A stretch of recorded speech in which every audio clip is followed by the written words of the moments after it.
Alright, so just doing a quick test here, another test related to some of the streaming settings and all of that. Just to get an idea of how to minimize the delay when we're streaming via YouTube, if you're live streaming. And so this is kind of just the out lap. And trying to walk through it a little bit. And then a couple of things too, just made some adjustments on the screen, just where the overlays are at, and then adjusted the volume on the mic a little bit. Just trying to kind of get things dialed in, just to kind of see how it all sort of works together.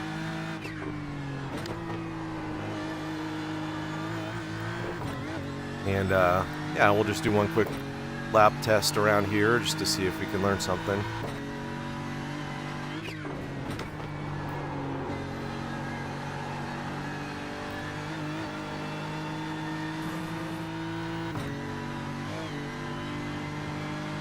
So we'll go through a flying lap here.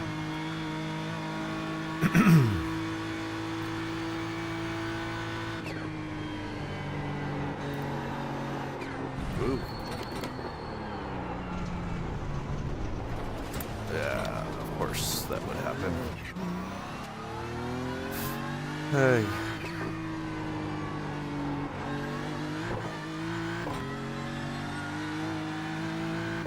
Alright, so hopefully we didn't get too much wheel damage there. We'll know here in a minute, but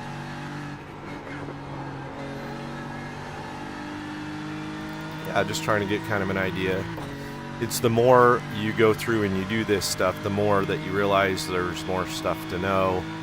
And then there's competing views from different videos that you see related to, you know, how to set up everything from the encoding bit rates to stream delay to low latency settings and all of that. And then how does that translate to the quality that you see on the screen and whatnot. So I don't know, I think a lot of it is just trial and error based on your particular setup and computer and all of that, but we'll get it figured out.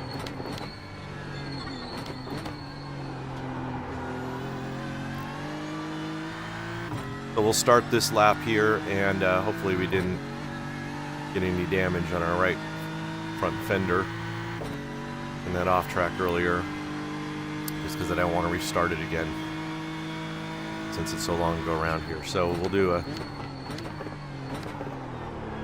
little bit deep into that turn just to start.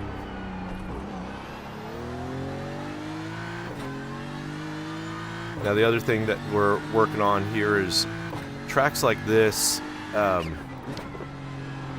big difference in temperatures, and trying to understand from a race perspective what the setup will need to look like based on the track conditions. And I think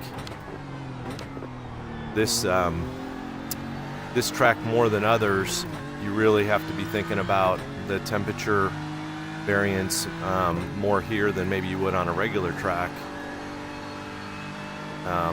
And that's just because there's so much time because of the length of the track that you're going to see. So example, you know, on a normal 2-minute track, you might lose half a second of time, if, you know, for every 10 degrees in temperature variance. But because this track is over 8 minutes long, you know, for every, you know, 5 degrees, that could be 2.5, 3 seconds over the course of an entire lap. So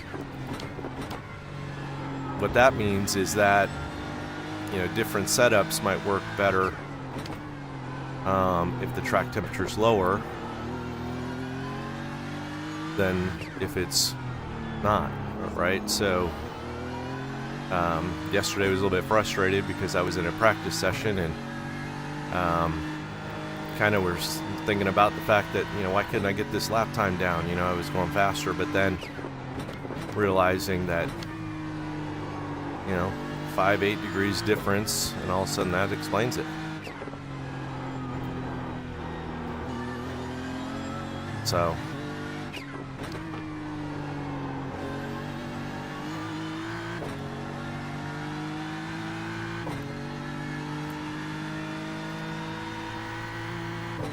So in case you're wondering, especially on this track, you know, why you might be sort of like, why am I so much slower and all of that? Well, that's, you know, especially this one's really compounded on this track. You know, if you were out here to do a test session and you had the track temperature at 100 degrees, the difference between that being 100 degrees or 64 degrees is going to be significant. So just understand that, you know. And that's why when you go in, if you were doing a race, you know, and you've done some practicing, what you're really trying to do is, what is your times relative to the people that you're racing with in the live environment? That's what matters the most. You know, it's kind of compared to everybody else under those same conditions. How do you do? So when you do a practice session, if you set the track to the coldest it can be, you're going to be running faster than what you're likely to see in the real environment. And if you're not paying attention to that, you can get to a situation where you're like, why am I so slow? And that's why you got to pay attention to those things.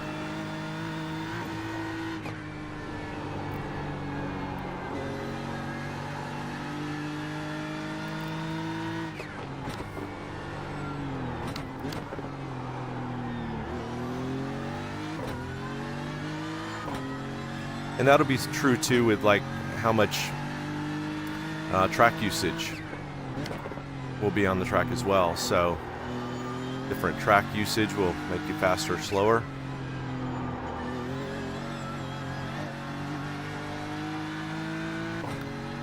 So you just got to kind of put all that stuff together as you're doing it and keep your chin up.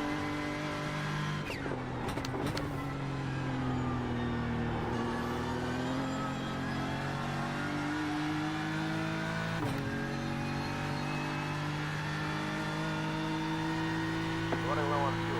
You might not make it to the end.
So we'll see here how this kind of looks going down the long straight back here.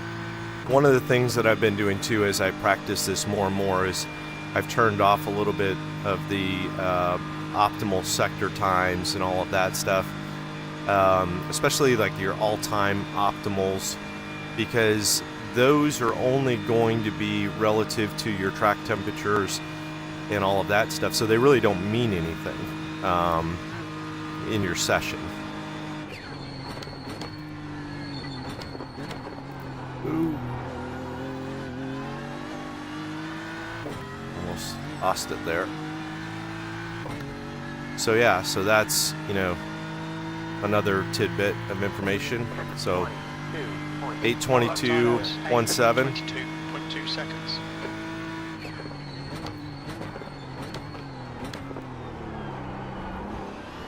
So we're going to go one more time in this test. Be a little bit more warmed up, and again, track temperature on this is 76 degrees. So that's about right. About 3 or 4 seconds off from a normal time, or what I would call a normal time based on what I'm doing, because what I had been practicing at was at 64, 65 degrees, and that's how much that's worth over the course of 170 turns, right? So, yeah.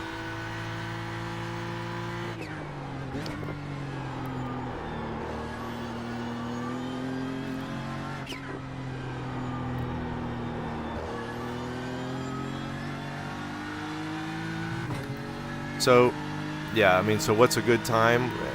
A good time is a lot of variables before you could say, that's a good time or whatnot.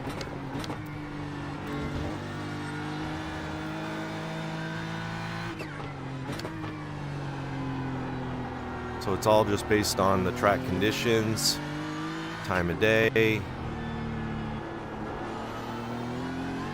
Because obviously, if you set the track temperature cooler, you know, you're gonna appear to be faster than, you know, others.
You can see here we've gained a minute or a second, 1.3 seconds from the last one.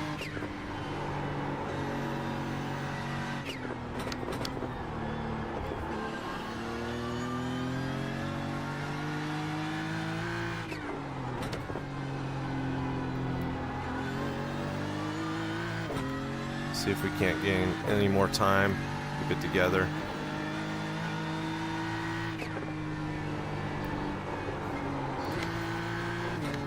Really blew that turn that time.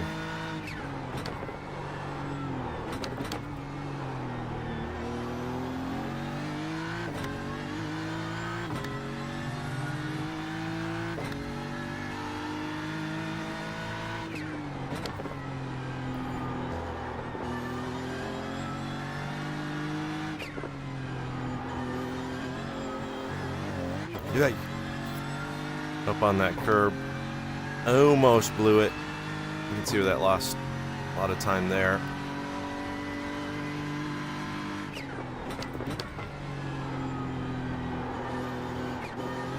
Again, got on the throttle too soon there, and that's a good example there too. Overpress and then get on the throttle just a fraction too soon, and then that cost us another 2/10 going up the hill here. And so you can really get a sense of just how, you know, especially on this track, like every turn is just incredibly important to be accurate. Kind of like there, another miss. So now we're giving up all of that time that we had gained.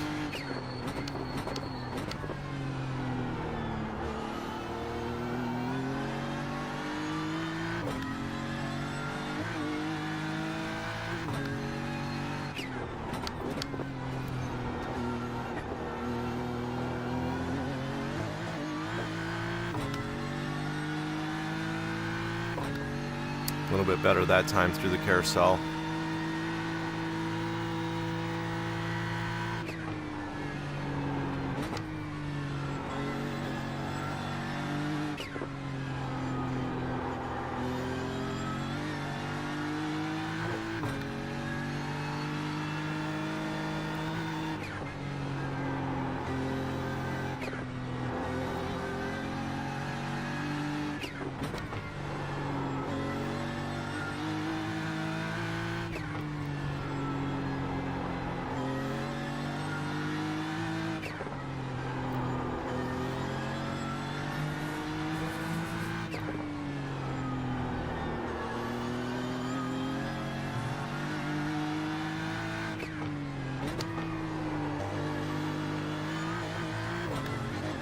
Lost some time there.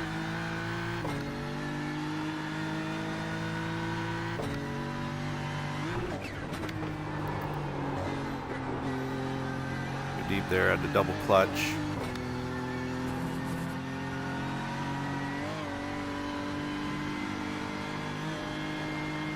Flying through this section here.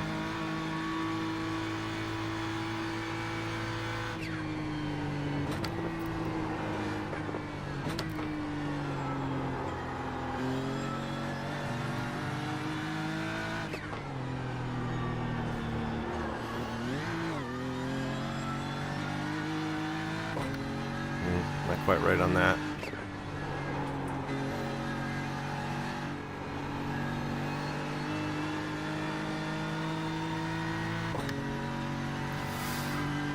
So, again, you know, you could probably add, you know, a whole, just based on what I normally do, the mistakes that I normally see, add another second, probably 1.2 seconds onto that 0.90 seconds that we're already ahead. So really you can kind of see your way to 2 seconds more off of that 8:22 time if I could nail the lap right on your final, let's say this would be a qualifying lap, if you will. Don't forget to pit this lap for more fuel.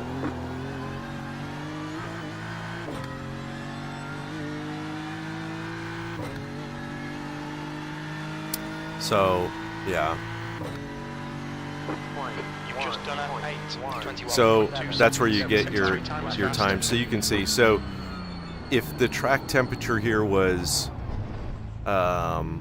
66 degrees versus the 76 degrees, you'd probably be able to subtract, 3 seconds off of that time. I mean, that's literally the difference over the course of the entire stint.